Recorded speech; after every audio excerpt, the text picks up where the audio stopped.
गर्मियों में देहरादून का तापमान अब काफ़ी बढ़ने लगा है, लिहाजा मध्य भारत की तरह ही यहाँ पर भी काफ़ी गर्मी होने लगी है। लेकिन कभी दून घाटी का मौसम यूरोप के देशों की तरह सुकून देने वाला हुआ करता था और इसका कारण थी देहरादून में मौजूद नहरें।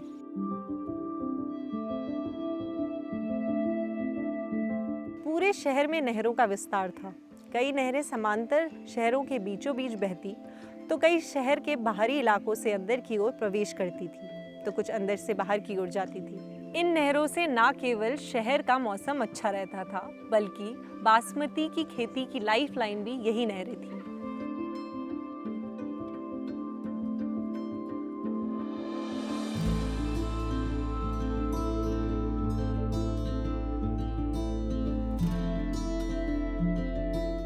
नमस्कार, मैं आकांक्षा आज आपको निशा बाकी है कि इस खास एपिसोड में लेकर चलूंगी देहरादून की नहरों की ऐतिहासिक यात्रा पर। कैसे इन नहरों का निर्माण हुआ, कैसे इन नहरों की वजह से ये शहर जीवंत हुआ और कैसे इंसानों के निर्माणों की वजह से इन नहरों को अंडरग्राउंड कर दिया गया और अंत में कैसे अंडरग्राउंड होने की वजह से हमारे जो ये शहर है देहरादून, इसका इकोसिस्टम गड़बड़ा गया। तो चलिए हमारे साथ इस ऐतिहासिक यात्रा पर जिसका नाम है निशा बाकी है।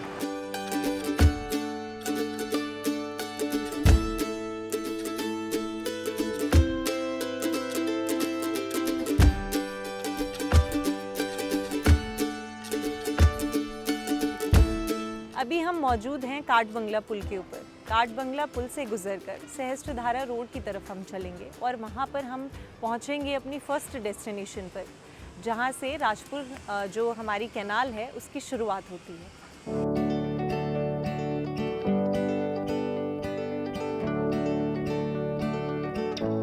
गढ़वाल के प्रसिद्ध इतिहासकार शिव प्रसाद डबराल अपनी किताब गढ़वाल के इतिहास में लिखते हैं कि जब 1635 में राजा महीपति शाह की मृत्यु हुई तो रानी कर्णावती ने राज्य व्यवस्था अपने हाथ में सौंप ली, क्योंकि उस समय उनका पुत्र पृथ्वीपति शाह की उम्र कम थी। रानी कर्णावती को नकटी रानी भी कहा गया। वैसे अगर आप रानी कर्णावती के बारे में विस्तार से जानना चाहते हैं तो 12 मासा की एम्पायर सीरीज का पहला एपिसोड आप देख सकते हैं। रानी कर्णावती के दौरान दून की राजधानी नवादा थी। इन्हीं रानी कर्णावती ने 34 किलोमीटर लंबी कैनाल का निर्माण करवाया था। बाद में इस नहर के रखरखाव की जिम्मेदारी गुरु राम राय के महंतों को सौंप दी गई थी और बाद में अंग्रेजी शासन के दौरान ब्रिटिशर्स ने इस नहर के रखरखाव का काम किया।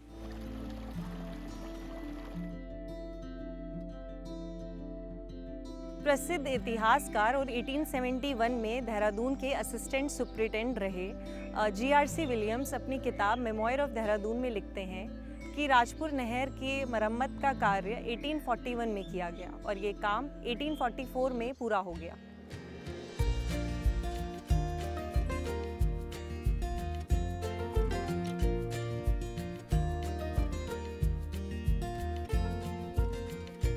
राजपुर नहर के निर्माण का कार्य कैप्टन प्रॉबी कॉटले ने किया। वही प्रॉबी कॉटले जो बाद में जब कर्नल बने तो उन्होंने हरिद्वार से पश्चिम यूपी तक गंग नहर का निर्माण करवाया।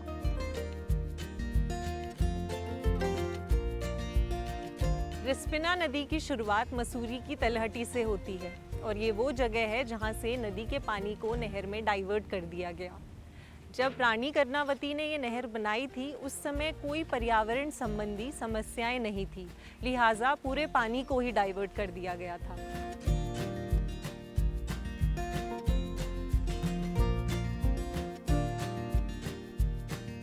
पर्यावरण संबंधी नियमों के अनुसार यदि किसी जल स्रोत पे कोई परियोजना या कोई कैनाल बनाई जाती है तो नियम के अनुसार सिर्फ उसका 60% पानी ही इस्तेमाल किया जा सकता है। बाकी का 40% पानी मुख्य स्रोत पे छोड़ा जाना ज़रूरी है। लेकिन जो रिस्पना नदी है यहाँ पर उस समय क्योंकि कोई पर्यावरण संबंधी समस्याएं नहीं थी, इसलिए पूरा का पूरा पानी कैनाल की तरफ डाइवर्ट कर दिया गया।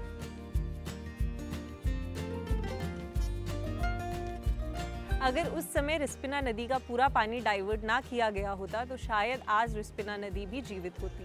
खैर, अब तो रिस्पना नदी महज एक नाला बनकर रह गई है।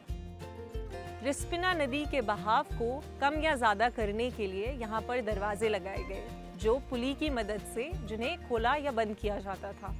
यहीं जहाँ हम खड़े हैं वही राजपुर नहर का शुरुआती मेन हेड है और यहीं से ये नहर आगे की तरफ बढ़ती है। ये नहर आगे कहाँ कहाँ होकर गुजरेगी और इसके निशान अभी भी कहाँ कहाँ बाकी हैं, हम आपको लेकर चलेंगे।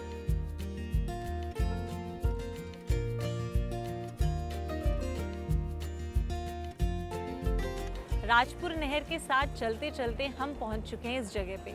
आप मेरे पीछे जो नहर देख रहे हैं ये राजपुर नहर का ही पार्ट है। इसके आगे ये नहर अंडरग्राउंड हो जाती है। 2007 में सरकार ने इस नहर को अंडरग्राउंड कर दिया था। अब ये नहर रोड के नीचे की तरफ बहती है।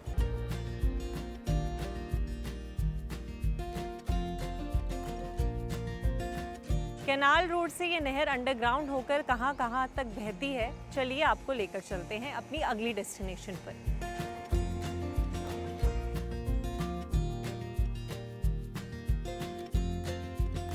कैनाल रोड से आगे बढ़कर हम पहुंचते हैं जनता होटल के तिराहे पर। यहाँ से हमें नहर इसलिए नहीं दिखती क्योंकि यहाँ से ये पूरी तरह से अंडरग्राउंड है। पानी कैनाल रोड से होते हुए अजंता होटल के तिराहे से गुजरकर घंटा घर की तरफ बढ़ता है। अब तो ये नहर इसीलिए नहीं दिखती क्योंकि इस नहर को अंडरग्राउंड कर इसके ऊपर बड़े होटल और बिल्डिंग बना दी गई है। जिस तरह 17वीं सदी में रिस्पना नदी को देहरादून घाटी के विकास की कीमत चुकानी पड़ी थी, उसी तरह इन नहरों को भी 20वीं सदी में देहरादून शहर के आधुनिक होने की कीमत चुकानी पड़ी। खैर, अब यहाँ से उस जगह चलेंगे जहाँ पर इस नहर के 2 हिस्से हो जाते हैं। देहरादून की राजपुर कैनाल के रूट का मुख्य पड़ाव आता है दिलाराम चौक पर। यहाँ से एक शाखा इससे कट जाती है और वो यूकेलिप्टस रोड होते हुए नैनी बेकरी चौराहे पर पहुंचकर सर्वे चौक की तरफ मुड़ जाती है। सर्वे चौक से वो सीधे आराघर और वहाँ से धर्मपुर चौक पहुँचती है, जहाँ पर उससे रायपुर से आने वाली खलंगा कैनाल की एक ब्रांच मिल जाती थी। लेकिन इस ईस्ट कैनाल के सफ़र पर चलने से पहले हम आपको ले चलते हैं दिलाराम चौक से सीधे आगे जाने वाली मुख्य नहर की ओर। इस नहर की शाखा सीधे घंटाघर पर मौजूद मुख्य पोस्ट ऑफिस से होते हुए नहर वाली गली और वहाँ से सीधे दरबार साहिब के तालाब में जाती है। ये पलटन बाज़ार की कोतवाली है, उसके सामने ही नहर वाली गली है। आज गली तो है लेकिन नहर दिखती नहीं है क्योंकि देहरादून की उस ऐतिहासिक धरोहर को दफन कर दिया गया है। यहीं से नहर झंडा जी के तालाब में जाती है। यहाँ पर हर साल झंडा जी के मेले के दौरान तालाब को इसी नहर के पानी से भरा जाता है।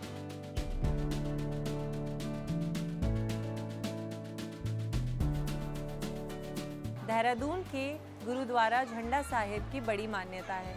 हर साल यहाँ झंडा चढ़ता है और मेला भी लगता है। पूरे देश, खासकर पंजाब से यहाँ संगत आती है।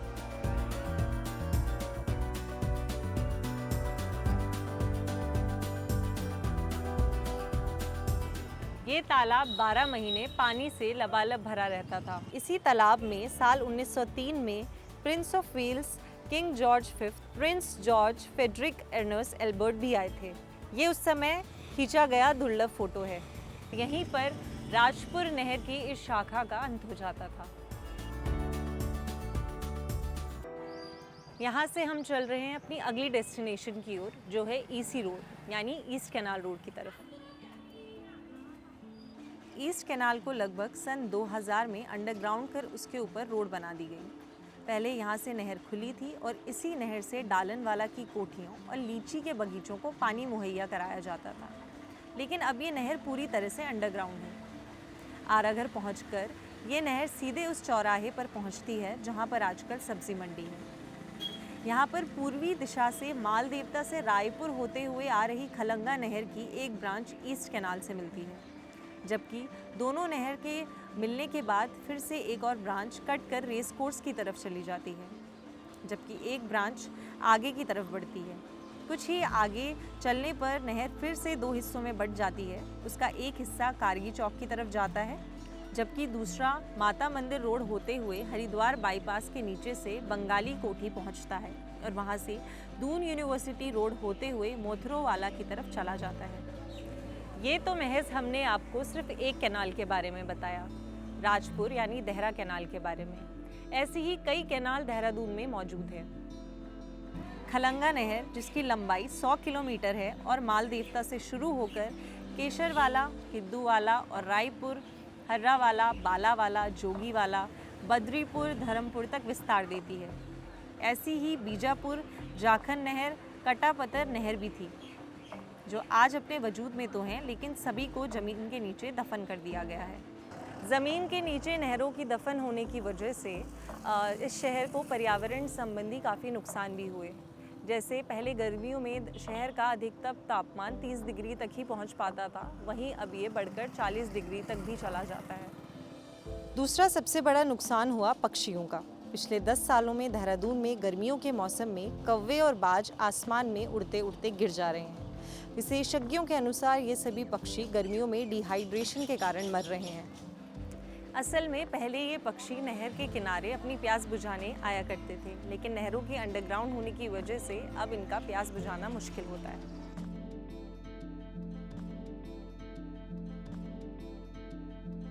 निशा बाकी है का ये एपिसोड आपको कैसा लगा, हमें कमेंट करके ज़रूर बताएं।